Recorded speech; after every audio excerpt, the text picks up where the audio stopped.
a NoMoreStinkyMonkeys.com production.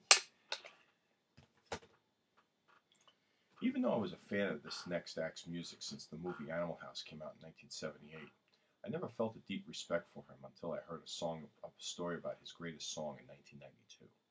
That year, the movie Malcolm X, starring Denzel Washington, was coming out, and Spike Lee wanted to use this song for the pivotal scene at the end, when Malcolm is driving to the place where he will eventually be assassinated. The story behind the song grew as there was a legal battle over its rights, and Spike had a hell of a time getting it to play in his movie. Even when he did, it was not allowed to be put on the soundtrack. You know a song has a powerful social and political message when corporations don't even want to make money off of it.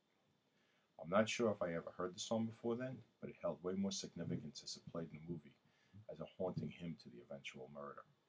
That song and its legacy is why this man is number 167, Sam Cooke. Sam was born in Clarksdale, Mississippi in 1931, one of 8 children to a Baptist minister and his wife. They moved to Chicago in 1933 and went to the same school as Nat King Cole.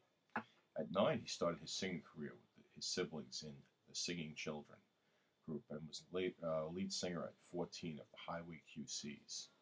A fellow gospel singer and neighbor became his friend. His name was Lou Rawls.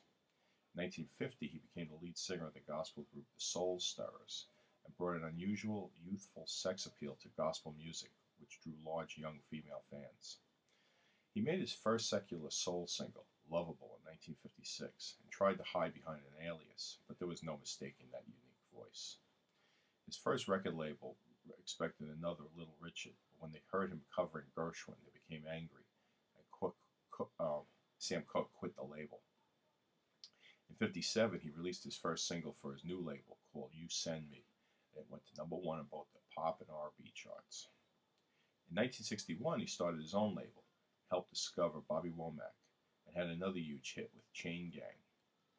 The hits got bigger with Cupid, Another Saturday Night, and my favorite fun song for him, and the first one I ever heard from the Animal House soundtrack, Twisting the Night Away. But it was in 1963 that he became inspired to write his best and most serious song. He was down in Louisiana with his band and wife and booked a Holiday Inn in advance. When he got there, the clerk did not realize he was black and denied him the room due to Jim Crow reasons. He got into a loud argument with the clerk and the manager. When the band reached their next hotel, they were arrested for disorderly conduct. Even being Sam Cooke wasn't enough to stay out of trouble in the South.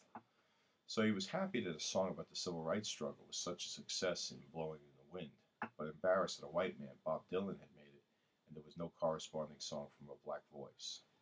Cooke corrected that with A Change Is Gonna Come, about living with and rising above the struggle. While not a huge hit upon its first release, it quickly became an anthem to the civil rights movement, and after his untimely death from a gunshot in 1964 at the age of 33, he grew even more in significance. Unfortunately, it got lost in legal troubles for a few decades before Spike Lee resurrected it for his Malcolm X movie. In 2008, Sam Cooke was named the 4th greatest singer of all time by Rolling Stone magazine. From the Predator.